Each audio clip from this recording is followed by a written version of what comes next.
খালি অপাৰেশন এটা না থাকে উপায় আছে। আজি বিশ্ব কৰ্কট দিৱস। কৰ্কট ৰোগৰ ভয়াৱহতাৰ আৰু সজাগতা বৃদ্ধিৰ ক্ষেত্ৰত নাৰায়ণ ছুপাৰ স্পেচিয়েলিটি হস্পিটেলৰ দৰ্শনীয় পদক্ষেপ। অধীক্ষক ডক্টৰ সৌম্য দত্ত, শৈক্ষিক সঞ্চালক সাগ্নিক সাহা, কৰ্কট ৰোগ বিশেষজ্ঞ doctor Digvijay Sharma, doctor Naresh Yadav, doctor Rajkumar Prakash, doctor চৈকত মালিকে আদি কৰি ভালেকেইখন জ্যেষ্ঠ চিকিৎসক উপস্থিত। অসমৰ তাৰকা শৰীৰ চৰ্চাবিদ মহাদেৱ ডেকাই আগবঢ়ালে কেঞ্চাৰ জয়ৰ কৃতিপ। মহাদেৱ ডেকাই কয়, ইচ্ছাশক্তি, খাদ্যাভ্যাস আৰু শৰীৰক পৰিৱেশ অনুকূল কৰি ৰখাই হৈছে কেঞ্চাৰৰ মহৌষধ। সাৱধানতা, সজাগতা বৃদ্ধি আৰু নিজৰ দূৰদৰ্শিতাৰ ফলত এই ৰোগ নিৰ্মূল কৰিব পাৰি। ভাল লাগিছে আচলতে। আৰু নাৰায়ণ হস্পিটেল সদায় মই ৰাস্তাৰ পৰা চাই যাওঁ। আৰু মোৰ এনেকুৱা নহয়, মোৰ ঘৰৰ চাইডৰ পেচেণ্টটোও ইয়াতে ICUৰ পৰা ভাল হৈ গৈছে। সেইটো মই আচলতে হস্পিটেলখন উঠাই দিয়া নাই, মই ভিতৰত মোৰ ভাগ্য আজি হৈছে। আৰু তেখেতসকলৰ যিটো আজি পদক্ষেপ ৱৰ্ল্ড কেঞ্চাৰ ডে আচলতে অহাকালি আছে, তেখেতৰ আজি গোটেই পেচেণ্টখিনি লৈ আৰু যিখিনি ছাৰ্ভাইভাৰ যোনে অলৰেডি ভাল হৈ গ'ল, সেই মানুহখিনিক আমি একলগ কৰিছোঁ। ছাৰত আছে আৰু য়ং ডক্টৰ দেখিলে ভাল লাগি যায়। সেইকাৰণে মই জেনেৰেলি মোৰ 2000তে মই 6টা কেমোথেৰাপি লৈছিলোঁ, ছাৰ্জাৰী সকলোৱে জানে, সেইখিনি আৰু মই নকওঁ। কিন্তু মই আজি কাপোৰটো খুলি পজিং কৰিছোঁ এইকাৰণে, যাতে আমাৰ যিখিনি পেচেণ্ট এতিয়াও কৰ্কট ৰোগৰ লগত যুঁজি আছে বা কিছুমান নতুনকৈ ডিটেক্ট হৈছে, ভয় খাই আছে কিবা, সেইখিনি উদ্দেশ্যে আচলতে মই কাপোৰটো খুলিছোঁ। আৰু আপোনাৰ দেখা পাইছে মোৰ যে গোটেই চাৰ্জাৰী কৰা হৈছে। এতিয়া 6টা কেমোথেৰাপি লোৱাৰ পিছত মই চাৰ্জাৰী কৰিছিলোঁ মোৰ অ'পেন হাৰ্ট।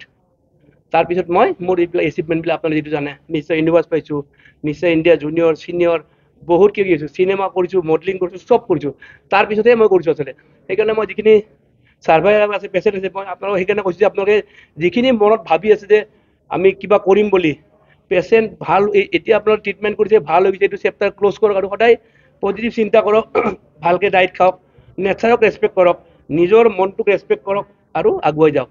আৰু চাব, এনেকুৱা নহয় যে কেঞ্চাৰ হয় এইটো এটা বহুত ডাঙৰ কথা নহয়। এতিয়া এইটো আজিকালি ইমান আপডেট ট্ৰিটমেণ্ট, ছাৰে অলৰেডি আমাৰ ক'লে যে আজিকালি আমি যদি খালি এটাই ইয়াৰ এটা কথা যে আমি ইনিচিয়েল ষ্টেজ পালে এইটো কোনো বেমাৰেই নহয়, চৰ্দি কাহ টাইপৰ হৈ যায় আচলতে, বুজিছে। গতিকে আপোনালোকে সকলোৱে কৈছে যে এৱাৰ হ'ব লাগে, আৰু আমি চব এজনে এজনক বুজাব লাগে যে কিবা বস্তু লাজ কৰিব নালাগে।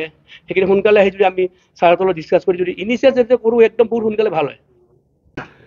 সহজ আমি আমাৰ হাতত কি আছে, এতিয়া কেঞ্চাৰ হৈছে হ'ব পাৰে, আৰু এইটো আমি হিউমেন বডি, ইয়াত আমাৰতো আমিতো ৰবট নহয় বোলে আমি বেমাৰ নোহোৱাকৈ ৰাখিম।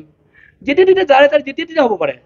গতিকে আমাৰ কি, আমি যদি ভাল ডায়েট লওঁ, আমাৰ ইমিউনিটিটো যদি ষ্ট্ৰং হয়, গতিকে এনেকুৱা ধৰণৰ বেমাৰ পটককৈ নহয়। আৰু হ'লেও আপুনি ধৰক কেমোথেৰাপি ল'ব, ছাৰটো জানিব বেছি ভালকৈ।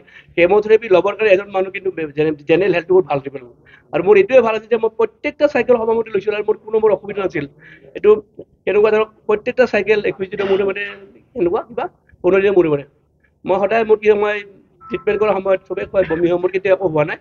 আৰু কেমোথেৰাপি ইভিন কেমোথেৰাপি লৈ থকা সময়তো মই 8টা-10টা কণী খাইছিলোঁ।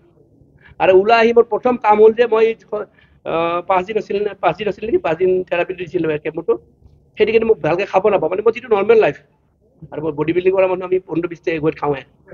এই প্ৰথম ৰাতি হস্পিটেল ওলাই আহি মই বেগখন লৈ প্ৰথম খোৱা বস্তু বিচাৰোঁ যে এইখিনি কমি গ'ল যে খোৱাটো, কণী, মাছ, মাংস, ভেজিটেবল, ফ্ৰুট চব। গতিকে আপোনালোকে ভালকৈ খাওক আৰু অকণমান এক্সাৰচাইজটো কৰক। আৰু কেঞ্চাৰ যদি ডিটেক্ট হৈছে দেখিব, ভাল হস্পিটেল এখনত যাওক, ছাৰৰ লগত কথা পাতক, আৰু এইটো ডায়েটটো আপুনি ভালকৈ কৰক, 100% ভাল হ'ব। বাট ইট শুড বি এইটো আৰ্লি ষ্টেজ হ'ব লাগিব। হস্পিটেলখনত 2019 চনত স্থাপন কৰা কৰ্কট ৰোগ নিৰ্মূল কেন্দ্ৰৰ জৰিয়তে ৰোগীসকলক উন্নত চিকিৎসা প্ৰদান কৰি আহিছে। সময়মতে কৰ্কট ৰোগৰ চিকিৎসা লাভ কৰিলে এই ৰোগ সম্পূৰ্ণৰূপে নিৰ্মূল কৰিব পাৰি। উত্তৰ গুৱাহাটীৰ পৰা দীপেন বায়নৰ report, NDS news. Of a healthcare organization like us is to make the awareness.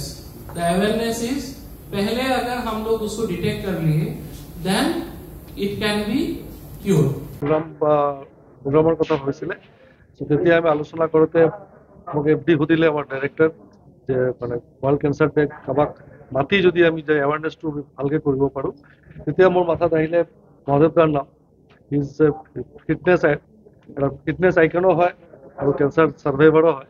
চ' আশা কৰিছোঁ তেখেতৰ উপস্থিতি চবক অনুপ্ৰাণিত কৰিব আৰু ভয়মুক্ত কৰিব, আৰু কেঞ্চাৰ প্ৰিভেনশ্যন আৰু এৱাৰনেছৰ আমাৰ যোনটো মেছেজ সেইটো আগবাঢ়ি যায়।